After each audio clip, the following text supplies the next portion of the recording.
What's up YouTube, Gemini Johnny back again with another compilation of some of the wildest TikTok conspiracy theories I can find. Don't forget to join me every Monday, Wednesday, Friday, and Sunday for a brand new video or live stream. Come say hi in the chat, come hang out in the premiere. And before we jump in, I'd like to say a quick thank you to our brand new affiliate partner, NordVPN. Check out the link at the top of the description of this video. We all need internet connection. We all need internet protection, and some of my subscribers especially. Alright, now without further ado, let's jump right in. Hold up, this is really weird. Avicii, Chester Bennington, Chris Cornell, and Anthony Bourdain all committed while working on a documentary called The Silent Children for...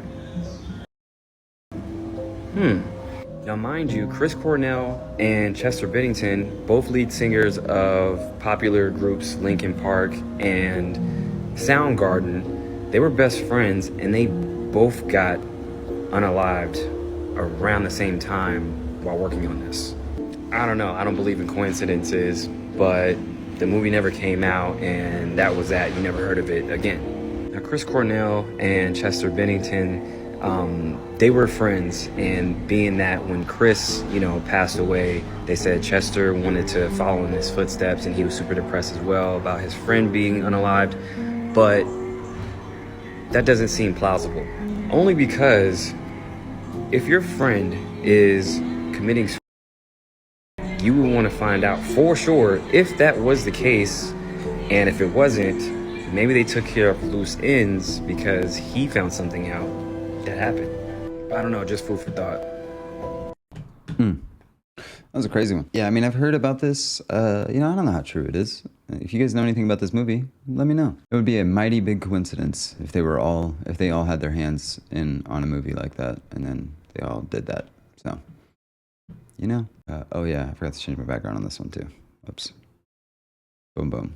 What's your favorite conspiracy theory? Pigs are hybrid chimeras created by the Nephilim. So the conspiracy theory goes that pigs are hybrids of humans, dogs, and other animals mixed together, and that they were created during the time of Genesis chapter 6 with the Nephilim mixing genetics in the world. This is why God commanded the Israelites to not eat swine. Where people find validity with this theory is how similar pigs are to humans. Their skin is very similar to ours. I believe tattoo artists will use pig skin to practice. I believe the pig's heart is very similar to us and is able to use parts of it in surgery to then transplant into humans. Again, I may be wrong with some of this. It is a conspiracy theory. And they are also extremely social and intelligent. Wouldn't that be wild if that is the reason why God told the Israelites to not eat pigs, because they are a hybrid animal created by the Nephilim? This is also why Jesus casted out legion from that man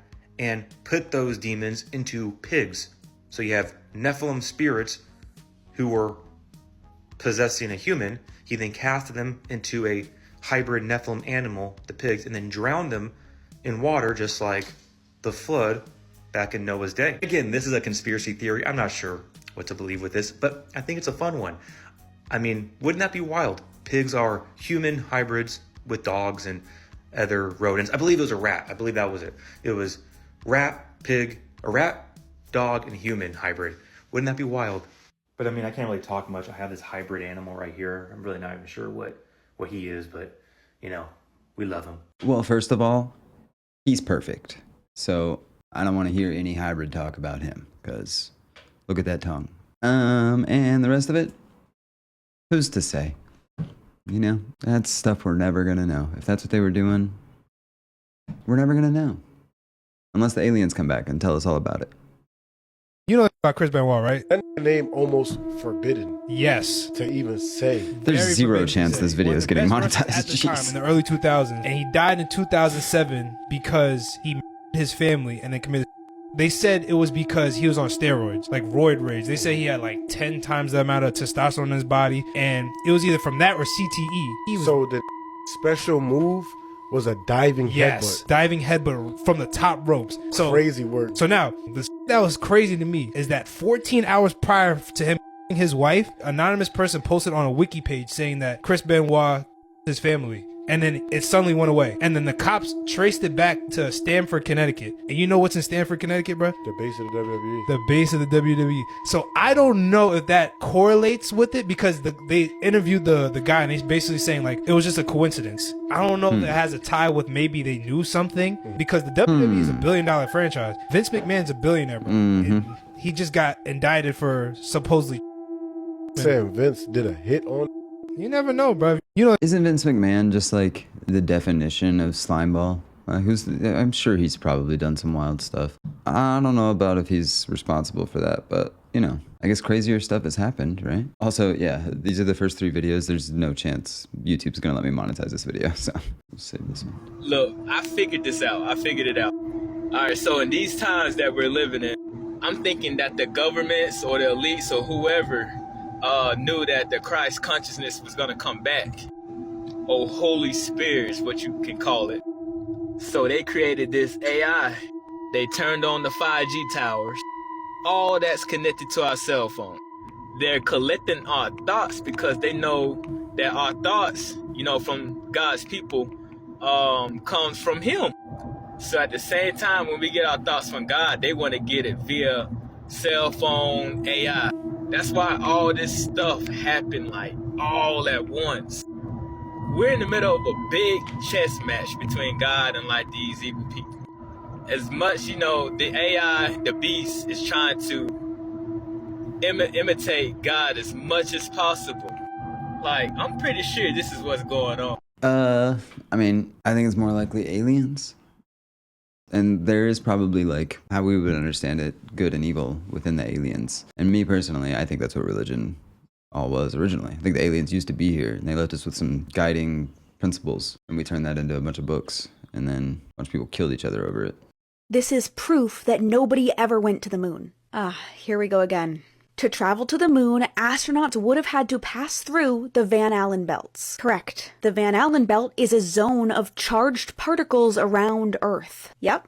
Well, the Van Allen belt can get up to 20,000 degrees Kelvin, which is like 35,000 degrees Fahrenheit. Well, sure, particles in the belt could reach that high, but the entire belt wouldn't necessarily be that temperature. The Apollo spacecraft was protected by aluminum, which has a melting point of less than 2,000 degrees Fahrenheit, so if it went to the moon, it would have literally melted on the way there. Well, it depends on where in the spacecraft. The heat shield was very complex with many layers and many different materials, so this wasn't just aluminum foil wrapped around the spacecraft. So, space is still pretty much a vacuum, so even though some particles might reach an energy, a heat of 20,000 Kelvin, and that is the extreme for the belt, there aren't actually a ton of particles. What I'm saying is, while these tiny particles might be very hot, the spacecraft did not encounter them all that often, but it still traveled through those temperatures. Not really. Again, you're using the really bad extremes, and also, the Van Allen belt is a belt. You can go around the really bad parts. This is the path the Apollo astronauts took, so while they did still go through it, they avoided the really bad parts, and they were going extremely fast, so they were there for like an hour. And what about the radiation? You're saying those astronauts were totally fine? Oh, the astronauts were definitely still exposed to radiation. All astronauts in space are. It's a risk of the job. But the spacecraft did do a pretty good job at shielding them from radiation. The highest amount of radiation any astronaut on an Apollo mission received was on Apollo 14, and it was about equivalent to the amount you would get from a full-body CT scan. But still, NASA is working to make it even safer now. That is so ridiculous. This is proof that nobody ever went to the moon. Here we go again. To travel to the moon, astronauts... Oh, whoa, she looped that really well. I was like, wait, why is she saying that again? So, you know, I guess that kind of is an explanation for that. Doesn't really explain why those NASA people have said when we figure out how to get through the Van Allen belt, other than like maybe they misspoke. But doesn't make that not weird. This is planet Earth with its Van Allen belt. Does it remind you of anything? This is planet Earth with its Van Allen belt. Does it remind you of anything? I mean, that's cool, but that's not really proof of anything. And I don't know, it's a cool little drawing. And is that an eyeball? Or is that what Earth is supposed to look like from space on the bottom left? Not really sure. What's this one? Looks like somebody's like Okay, but is there any conspiracy theory with more raw power than the theory that there are no trees on Earth? This is apparently a flat earther theory. Like another one. Let's hear it. Because why stop at one form of crazy? According to this theory, a massive disaster destroyed most of Earth's biosphere a long, long time ago, and at that time also destroyed all actual trees. And by actual trees, I mean fully grown trees. They believe that the trees that we have now are nothing but tiny, tiny saplings that, if given enough time, would grow into 20-mile-high monoliths. Their evidence is in claiming that these mesas and plateaus look like tree stumps and therefore are petrified tree stumps. But like, what do you mean disaster? You're comparing these to like cut tree stumps.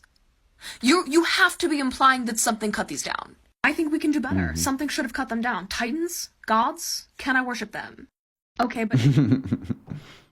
I mean, she makes a good point. And also, I think they've studied those, you know, mountains and stuff, and they know that they know how to identify petrified wood. If it was a giant piece of petrified wood, somebody would have been like, hey, look at all this petrified wood we can find at this mountain. Because they use that in like jewelry and stuff, so... And I don't know, probably other stuff, furniture, I'm sure. I know they look like tree stumps, but just because something looks like a tree stump doesn't mean it is a tree stump. Because they don't really look like tree stumps. They kind of look like tree stumps. Or, you know, maybe 80-foot tall humanoid figures used to walk the earth. I don't know.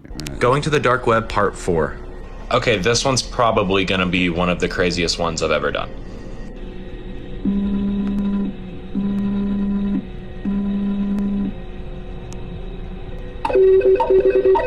You're probably wanting to know what that is.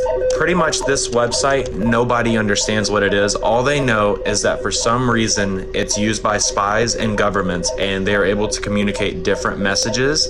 They speak in different languages, and exactly what you're hearing now. If you have any idea what this is, please let me know. It's really scary, and what's the scariest part about it is this. This changes. So you know when you're watching a YouTube video, see how it's changing? That means somebody is changing this real time. That's crazy. I didn't know spies speak in printer. They're just trying to connect to their AOL dial-up. All the old heads will get that one.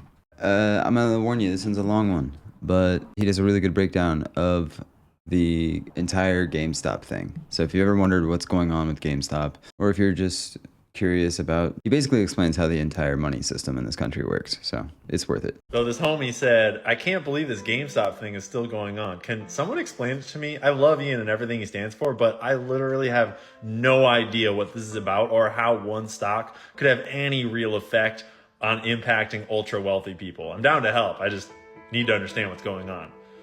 I got you, Matt. I'm gonna try to put it all into one video right now. I've made lots of videos about pieces of this, but I'm gonna try to actually explain the real thesis of what's going on and why GameStop very well could affect the entire market and bring down corrupt financial institutions on a big scale. But I gotta put my hair up for this one. Okay, don't get scared of charts. We're gonna keep it really simple. When you buy stocks normally, you're buying at a lower price and you're hoping it goes up so you can sell it and make some money, right? Well, there's no rule in the stock market that says you're not allowed to borrow something from someone, right? So you're allowed to borrow shares from your homie. And if you borrow something, you're allowed to do what you want with it, right? I can borrow some shares and then sell them on the market right now. I just have to return them later to make sure that homie gets his shares back, right? So you're allowed to do this thing called short selling, where you borrow some shares from whoever right now, and you sell them at the market right now, hoping actually the price will go down. And then later you'll buy some and return them to your homie. And you actually make money because you return them for less money than you actually made when you sold them in the first place. So short selling is this thing where you can bet the market will go down, and it's like taking out a loan, and when the market goes down, then you close out the loan and you make some money. You have to pay a little interest to keep that loan open, but you can make a lot of money doing that. Especially if you see a company that's obviously gonna die because it's a failing business model and you wanna make some money while it dies. But you wanna be really careful, because if you have all these loans open and you're paying interest to keep your loans open, you're hoping the price goes down, but then it starts to go up a lot, you could lose a lot of money because you'd have to buy them all back at a higher price to pay back your loan, and you had to pay interest to keep your loan open. And prices can go up infinitely, theoretically. So short selling is pretty dangerous, and everyone knows that. And back in the 90s, all these rich people like at Bain Capital, like Mitt Romney, they realized that they can actually take companies down from the inside and basically loot a company from the inside, take all its money, give it to them and their buddies, the shareholders, and then bankrupt it and leave. And there's not really any consequences. You just buy into the company, buy a bunch of shares, get yourself on the board, take it over, start hiring people that'll do what you want, mismanage it, do a bunch of buybacks so the money gets paid back out to you and the shareholder buddies. And you can really just mismanage the company into the and pay your buddies a ton of money the entire time while it's happening. Ground and basically loot it for all it's worth. And when it goes bankrupt, it's like, oh, well, whoopsies, it was destined to fail. We'll just move on to the next company. Whatever, my mistake. And they made billions of dollars doing this to Toys R Us. And everyone else was looking around like, damn, that was a pretty solid strategy, Bain Capital. Maybe we could do that to some other companies. And this was just after the dot-com bubble happened. And so there was this whole internet thing. Amazon was on the rise. And everyone kind of realized, like, you know, there's all these retail stores out there that are probably in big trouble, like Blockbuster and Sears and GameStop. You know, companies that are bound to fail. So why don't we make them fail faster and profit off of that? Plus, it turns out that these dudes that work at places like Bain Capital that can take these places down from the inside out, turns out they have a lot of friends in the market that like to short sell. And the thing about supply and demand is when I'm borrowing like thousands and thousands and thousands of shares and selling them into the market right now, all that selling actually makes the price of the stock go down. Because like when everyone's selling something, it gets valued less. But when everyone wants to buy something, the value goes up, right? So short selling actually makes a stock's price go down. And these guys realize that, like, you know, you like to make money when stocks go down, and I like to make money when companies get destroyed. And when we do those both at the same time, everybody wins.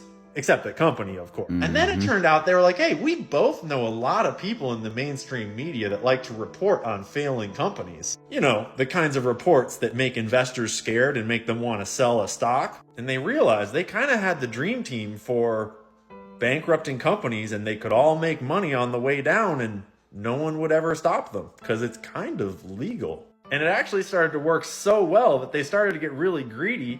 And they started to naked short sell, which means like no one's checking if we're even borrowing these shares that we're borrowing in order to short sell.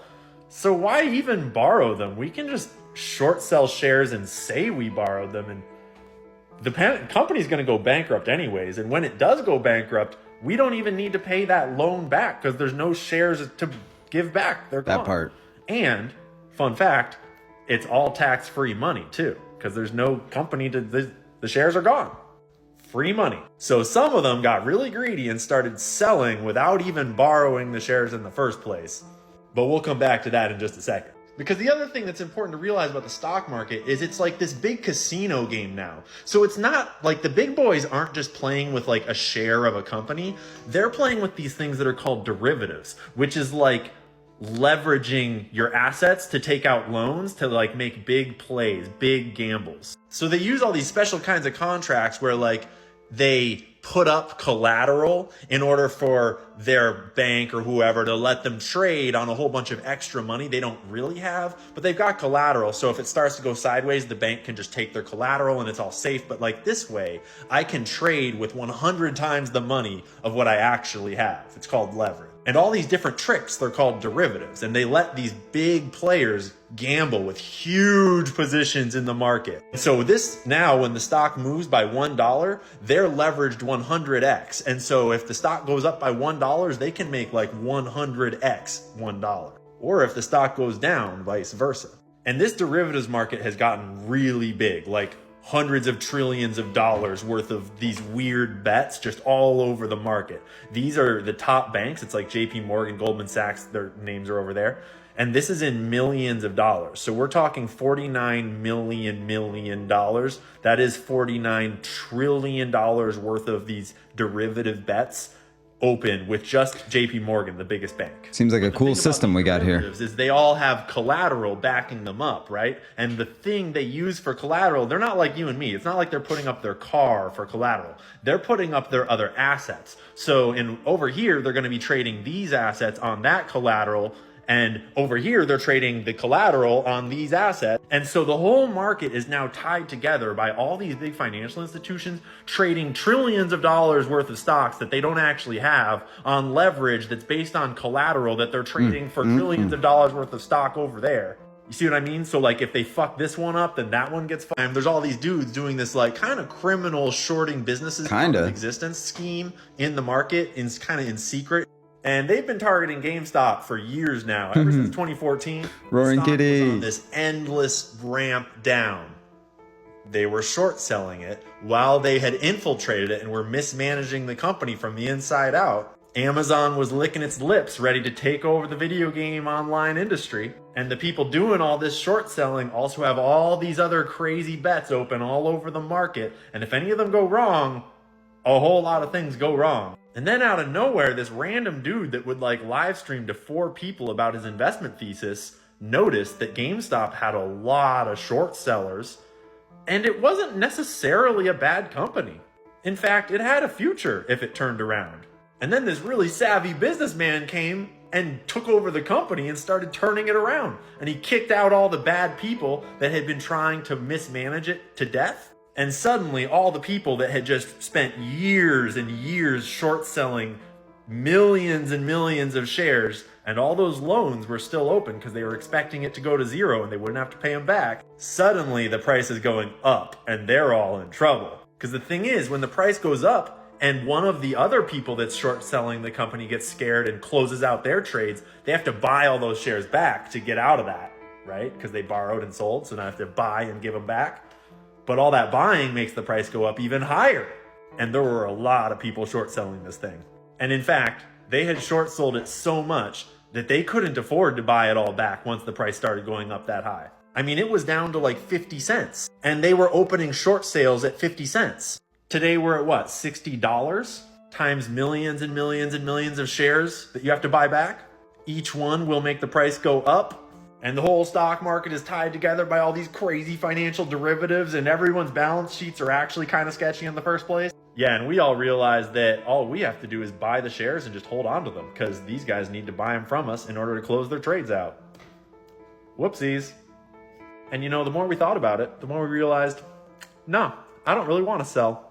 Fuck you. So then they tried to trick us into thinking that they had already closed their positions and it was all over. And we were like, I'm pretty sure you're lying, dude. So we just held on for years. And it turns out we were right. Shorts never closed. And now we've all got the shares that they need in order to close. And you know, I still don't want to sell. Fuck you. Shout out to Cancel This Clothing Co. I think that's his name on everything. He does great content, and that's probably one of the best breakdowns I've ever heard of the whole GameStop AMC fiasco. And basically what he was talking about, the same thing happened with AMC. This is not financial advice. I no longer hold positions in anything. I followed this from almost the beginning. I got onto a little late for GameStop, but I watched the whole GameStop thing happen, and then I started paying attention. And then when AMC was happening, I saw the whole thing happen. Let's just say that. But I did pay attention. That's all I'll say about that. What's your favorite conspiracy theory? Ryan Garcia, the op, predicting a earthquake on June 6th. Another one from this guy, but there will be earthquake June 6th. June 6th? Any specific location or LA and Vegas. On June 6th? On June 6th of 2024. All right, that's where I'm going to leave it with. Now, what I find interesting about this prediction is that 3 days before June 6th, you have this rare parade of planets aligning. Now, there's plenty of news articles talking about this down here about on June 3rd, there is this alignment. Some people are arguing that you won't be able to see it until June 15th. But again, it doesn't matter. It's that in the month of June, you have all of these planets aligning. Not to mention how a couple of months ago, we had the Great American Solar Eclipse. And there's theories out there, individuals that believe that the planets aligning, the sun and the moon eclipsing together, can affect the planet by creating earthquakes. There's other theories about how earthquakes can come about, but I will not talk about it here on this video because that would be misinformation, okay? But yeah, I find this whole theory crazy. You know, Ryan Garcia going out there predicting this exactly 3 months ago in March, and we will wait and see. But for him to be so bold about it, makes me wonder if he does know something. There's a couple different ideas here about why Ryan would mention this. It could either be a way to make him look ridiculous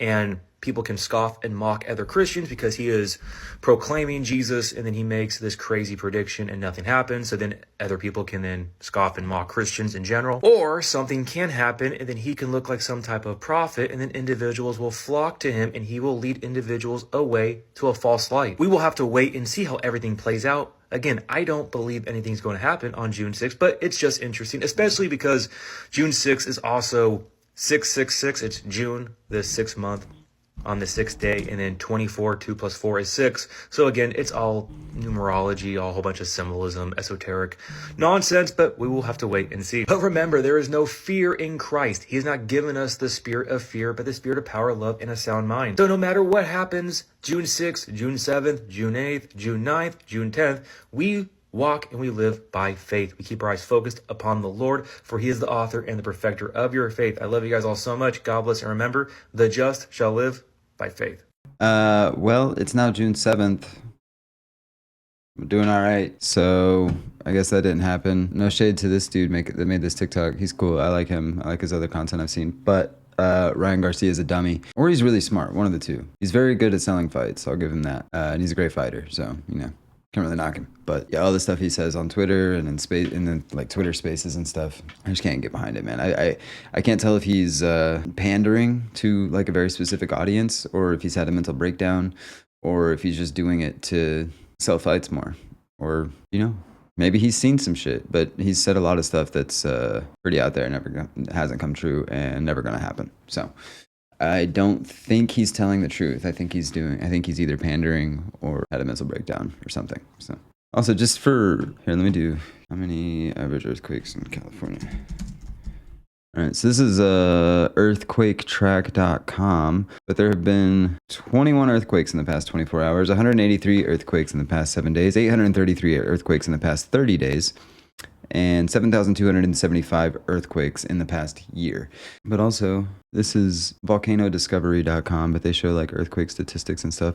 This is Southern California Quake-O-Meter, and it says Southern California during the past 2 days is 35% less than usual. The average number of 40 quakes, 30 intervals, mean deviation, that's too many smart things. But you guys get the idea. So, I don't know, just predicting an earthquake in California is kind of like those TV mediums. It's like, yeah, you're probably going to be right. It's like going to Seattle and predicting rain, or going to Alaska and predicting it's going to snow. I don't know, just seems, you know? Anyway, all right. There you have it, folks. That is another compilation of some of the wildest TikTok conspiracy theories I can find. We did it, we done it, we're doing it some more. Check out the link in the top of the description if you need to protect yourself and your online privacy. NordVPN's got your back. Or, you know, if you just want to watch Netflix from other countries or something, you can do that too. So, you know, go check it out. They always got good deals. That is an affiliate link, so if you do click it and sign up, I will get a small commission, so it's another way to support the channel. Our shop is live. We've got beanies, we got shirts, we got all kinds of stuff. If you have any suggestions on what you'd like to see in there, let me know in the comments. Thank you for tuning in. I love you, appreciate you. So until next time, seek the truth.